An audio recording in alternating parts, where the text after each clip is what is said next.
Yeah, hey guys, another quick video blog. This is something I've always wanted to talk about, but I never really had a chance. I was going to dedicate a whole series to it, but I figured I'd just toss it in with a random blog here and there. It's a story. I've decided from now on I'm going to start sharing stories from my past with you guys, from my wrestling life, from behind the scenes, from in the shows, from the backyard wrestling, right to the independent stuff. So my first one is when I was a photographer for the independent, CEW, NCW. I was a photographer. Now, I was the only one. Every now and then I'd have someone on helping me, and that was great, but for the most part I'd get pictures every show, and I'd be snapping 400 to 500 photos on average a show. That's not bad. You know, that's pretty good. It's about 20, 30 photos a match, maybe a little bit more, a little bit less, depending on the match. A lot of times I got video clips too. And with CEW, NCW, we relied on local talent to bring in the crowds, and for the most part it worked. We had guys, you know, like Psycho Mitch, Little Villain, the Bennett Brothers, Johnny Chaos. You know, we had some really big names, and like Pyro, and Super 6 Seaman White. You know, we had some really big wrestling names here, and the fans knew and loved them. And occasionally we'd bring some down from the mainland, and one such man we brought down was the Green Phantom. Now his real name, I think, is Joseph Fitzmaurice. He's a great guy, very nice, very knowledgeable on the sport. He's been around, he's traveled. I think he's working with IWS now. I think that's in the United States, but I could be wrong, or it might be in Upper Canada, I'm not sure. But I'm pretty positive it's in the United States, and I think that's where he was working when we brought him down. Now at first, our booker, Rick, never told us who he was. He just said, he's the Green Phantom. And that's all we really had to know. We never really knew who he was up until we met him. We all could have researched online who he was, but we were too, you know. Back then, you didn't Google everything, not unlike now, which you do. You know, if you got a question, you Google it.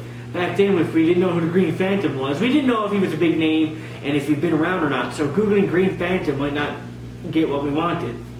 So we met him. He's a really nice guy, very top-notch, very respectful. He's kind of like Hulk Hogan. You see Hulk Hogan on TV, he always instincts your brother. When he talked to you, he'd always say, "Oh, that's a great photo, brother. You know, can you do me up a nice picture shot, brother?" He'd be like that, and it was really nice, really friendly.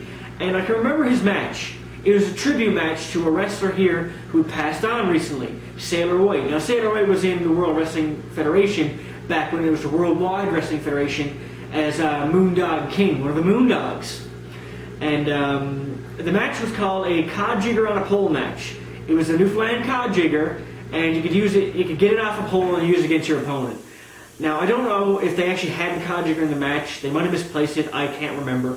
But I really clearly remember the match starting. He coming out. The fans are clapping and cheering because when a guy comes from away, whether he's a face or a heel, the fans love it. They love to see new talent. They love to see people coming down. It's a big deal.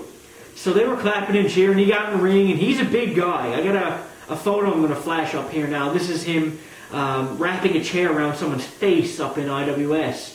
And that's him, just a promo shot. He's a big guy. So he got in the ring, and he was doing his steps around, run the ropes, hit the ropes, you know, showing off for the fans. And I got my back towards the entrance set.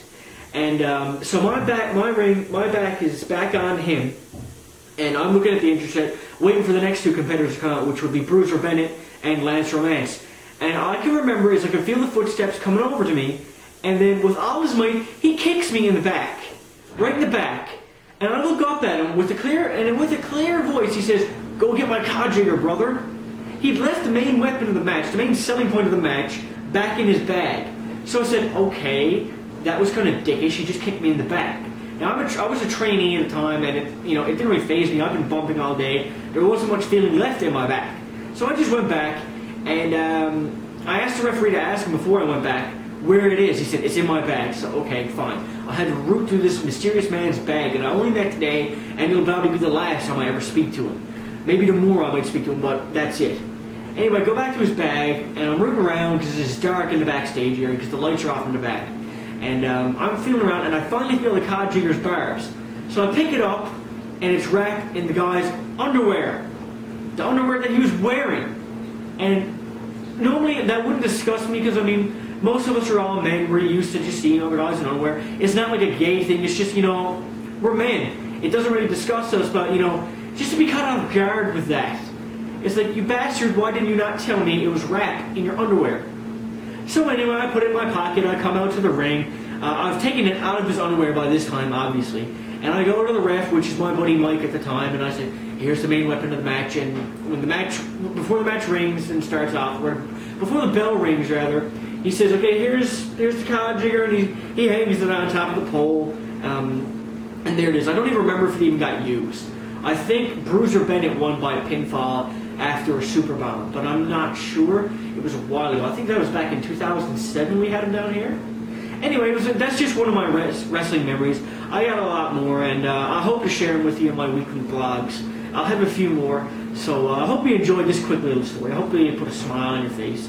No Jude today. Charlotte's got Jude out walking around the Memorial University track, just to get some exercise, right? He's not walking. She's pushing him in the shoulder with her mother. So thanks for watching, and have a great evening.